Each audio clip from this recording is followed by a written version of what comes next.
Right, Alan, we've been waiting for this all morning. So have I, Mark. Look at me. I'm so excited.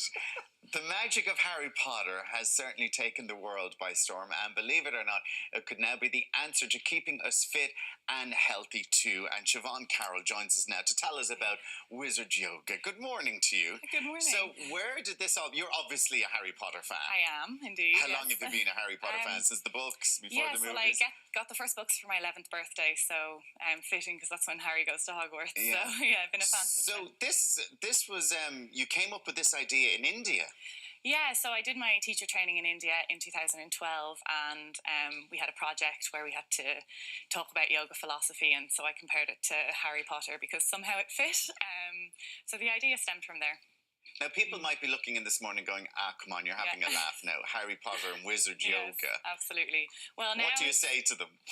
Well, the thing is, it's kind of, initially it was a way to get more kids involved with the different classes that I was putting on. So they probably love it. And they love it, absolutely. Is it difficult to get kids involved in yoga? Because it's all about staying still or just moving slightly, and it's all very relaxed, and you have 6 or 7-year-olds who want to be just running around. Well, it depends. What we do with kids yoga is we kind of bring them on an adventure and on a journey. And then it's the same with the adults classes that we've been doing, which are now wizard yoga and officially not Harry Potter themed because Warner Brothers has told me that that's a copyright infringement. Okay. So we've wizard themed yoga classes now, and kind of a more general magical theme to them.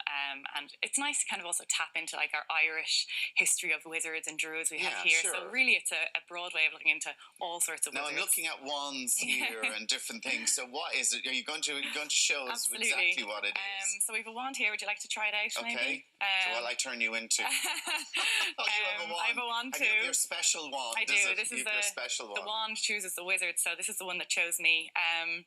But one of the spells we're going to look at today. So with the kids classes, they're very interactive, so we kind of get them to come up with their own spells.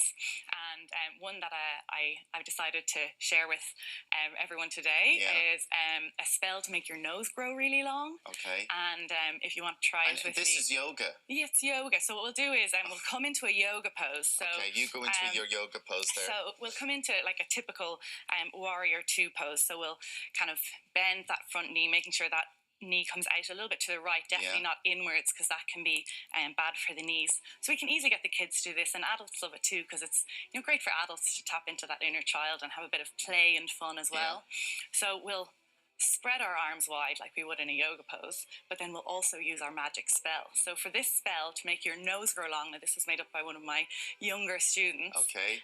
It goes like this. We take a deep breath in, because yoga is also about the breathing, so we'll take a deep breath in and then say our spell. So it'll be like, Expecto Pinocchio. So that's an idea of one of the spells that And how long does that go on for?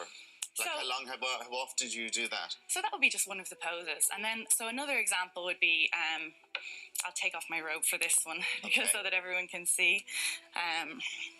You can just put it down there, here. So a kind of a typical pose in yoga would be chair pose. But in our wizard class, we'll fly on a broom instead. So do you have a pretend broom, or do you have brooms? We have real brooms, but non-magical people can't see them. So we kind of stand with our hips and our feet hip-width distance, and then the first thing we have to do is get that broom to come up. So we'll say up, and then we'll get the broom in our hand, and then we'll step on over it, and we'll sit down onto our broom. This is an actual broom? This is an actual broom, yeah. So only magical people will be able to see it. Oh, so you don't actually have a broom, you have to be magical to see it? You have to be magical to see it, yes. So obviously I have a broom. Okay. Yeah, so this would be our broom, and to keep that broom really tight, we can engage the inner thighs and sitting down into it, and then we'll start flying. And if we come up, we can fly higher, and then if we come to the side, we can change directions, and to the other side, we can change directions. So that would be an example of our broom pose. Our broom pose. And you're going to do more classes with this. You have a class coming up in wizard yoga. We do. So our next class is going to be on the 18th of February, and it's in the How are people responding to it? Oh, it's been brilliant. Like a lot of enthusiasm and interest. Kind of my goal with it, and my business that I run is called the Nerdy Naturopath. So I work where's the class again? It's in the Liffey Trust Studios. Okay, and when is it?